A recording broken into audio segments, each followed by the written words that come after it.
Bom, galera, estamos aqui no Reencontro, o nosso Renova-me. Tivemos agora a última palestra, o pessoal já está comendo para ir embora, mas a gente não poderia sair daqui sem falar antes com quem? Com o pastor Ricardo Kapler, pastor da Igreja Batista Bethesda lá em Piracicaba. E esse foi o preletor aqui do nosso Renova-me. Ele falou no sábado de manhã, sábado de noite, domingo de manhã. Mas eu queria aproveitar a oportunidade para aprofundar algumas questões, para a gente falar um pouco mais sobre o trabalho de vocês. Conta como começou a Igreja Bethesda, porque parece que é uma história relativamente nova, né? Bom, a Igreja Batista Bethesda completou nesse ano aí 7 anos para a glória de Deus, mas na verdade a gente começou há 9. Quando a igreja tinha 2 anos a gente nasceu, né? Foi organizado e ela começou comigo e 3 famílias, num bairro muito carente de Piracicaba, o Mário Dedini, com um grande desafio, um sonho no nosso coração e sempre falando sobre células. Foram 2 anos aí de luta, mas a igreja foi crescendo gradativamente. Hoje a gente tem experimentado um crescimento com as células, a gente tem um alvo que é alcançar Piracicaba para Jesus e a gente tem visto muitos discípulos serem despertados para isso. E como é que funcionam as células lá? Porque a gente tem vários estilos de igreja celular, cada uma trabalha de uma forma, uma estratégia. Como é que vocês trabalham a questão das células? Na verdade, a gente não se vê dentro de um modelo específico. A gente tem andado muito junto com a Igreja Batista Central de Belo Horizonte, mas a gente crê nos 3 pilares de uma igreja em células, que é a oração, a escola de líderes e a supervisão. Algo que a gente tem feito de maneira muito clara é aquilo que nós chamamos de CTM, que é o nosso Centro de Treinamento Ministerial, onde aquele que recebe a Jesus vai passando por um trilho que fica claro para ele, de discipulado, até que ele chegue à liderança de uma célula. Esse tem sido o nosso propósito lá. E as células de vocês, elas costumam ter um prazo? Elas já começam com uma data para multiplicação? Como é que vocês trabalham essa questão do crescimento, da explosão? Hoje nós trabalhamos, na verdade, naquilo que a gente chama de GD, onde quinzenalmente eu me reúno com os supervisores, eles com seus líderes de área, e a gente faz, na verdade, 5 perguntas para avaliar a saúde de uma célula, que a gente fala que são as 5 submetas. A primeira é se eles têm data. É a primeira coisa que, quando uma célula é multiplicada, a primeira coisa que vai realizar entre o líder e o líder em treinamento é a data. Olha, a gente tem uma data que geralmente fica de 9 meses a 1 ano no máximo, é o desafio. Segunda pergunta é, tem líder em treinamento? Toda célula que vai multiplicar precisa ter um líder em treinamento.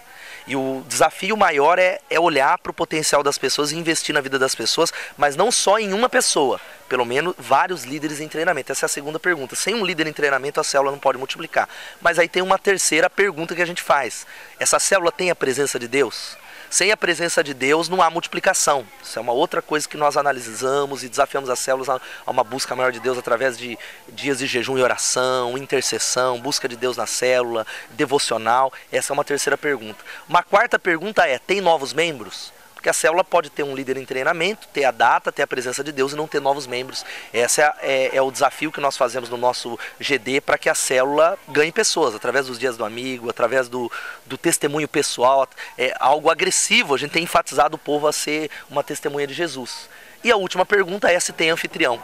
A célula pode ter todas as 4 coisas, mas se não tiver uma outra casa e um anfitrião bem preparado, ela não vai poder multiplicar. Basicamente são 5 perguntas que nos ajudam a avaliar. Se a célula tiver essas 5 coisas, que é data de multiplicação, líder em treinamento, a presença de Deus, o anfitrião e novos membros, essa célula vai se multiplicar com saúde. Certo. Queria que o senhor falasse sobre qual é o grande efeito, qual é o grande êxito das células, da visão celular em si, e qual é o risco que a gente pode ter de repente entrando numa célula de cabeça, a gente começando como líder, se envolvendo por completo. Qual é o risco que a gente pode correr?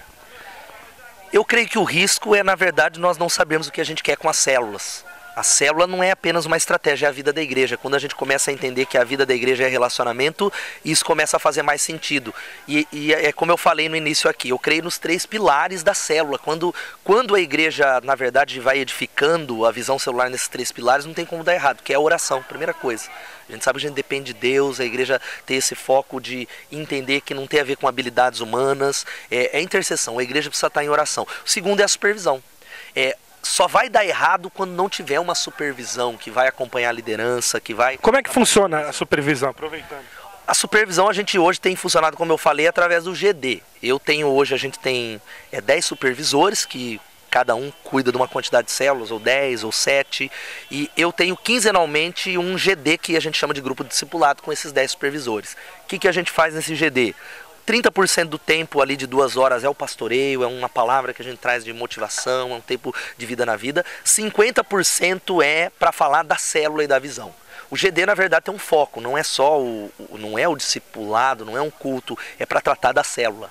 O objetivo do GD é a multiplicação da célula e 20% do tempo nós vamos falar sobre a visão que a igreja tem hoje, que é alcançar Piracicaba para Jesus através das células.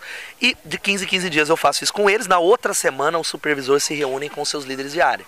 E o desafio, além do GD, que é algo que vai tratar da visão da célula, cada supervisor tem o desafio de estar se encontrando ou quinzenalmente com cada líder de célula para tratar, para cuidar dele, para discipular, algo mais vida na vida e num a um. E como é que vocês entendem o discipulado dentro das células? Essas pessoas que vão sendo ganhas pela célula, vão sendo cuidadas, quando é que elas são inseridas no processo de discipulado? De discipulado ou treinamento? Os dois. Os dois. A gente tem tentado ser intencional desde o começo, a gente tem tentado trabalhar que aquele que ganha é aquele que vai cuidar. Então ele começa a cuidar desse novo convertido já na base, andar com ele, caminhar com ele semanalmente, levar ele para todos os lugares e levá-lo para o nosso trilho de treinamento, que é aquilo que a gente chama de CTM, que é o Centro de Treinamento Ministerial. Então, simultaneamente, a gente tem esse centro de treinamento, que é mais cognitivo, que é uma sala de aula, mas junto com isso, o acompanhamento no 1 a 1. A gente tem desafiado que aquele que ganha, ele já tem sido acompanhado pela sua liderança a fazer isso com aquele que recebe a Jesus. E esse que recebe a Jesus, talvez o maior desafio que a gente tem hoje, é levar esse discípulo novo a não só entrar no trilho e ser acompanhado, mas simultaneamente, depois do batismo, já começar a fazer isso com outro crente mais novo. Certo. Uma última pergunta, muita gente se questiona, por que a minha célula não cresce? A impressão que muitas vezes dá é que a dos outros tem sempre um crescimento muito maior do que a que a gente faz parte. O que uma célula precisa para crescer? Além das 5 perguntas que eu falei, eu quero dar 3 conselhos que poderia subdividir em alguns pontos. O primeiro, oração. Oração. Aí você fala, aí eu quero dividir esse primeiro ponto aí que chama oração em 3 subpontos. Qual é? Primeiro, oração, segundo, oração, terceiro, oração também. Aí o segundo é, convide muitas pessoas. Convidar pessoas. Não tem como a célula crescer se nós não convidamos pessoas. Nós precisamos convidar as pessoas. Eu creio que é isso. É a oração, é o convite e o terceiro é o testemunho. Se a gente testemunhar, Deus vai, na verdade, fazer com que a célula floresça. É Ele que vai dar o crescimento. Tá certo. Então esse foi o nosso bate-papo. Entra aí no site da igreja. Qual é o endereço? www.batistabethesda.org.br. E vocês agora têm a responsabilidade também de orar pela igreja Bethesda lá em Piracicaba, assim como eles vão orar pela gente, amém? Deus abençoe, gente. Um abraço.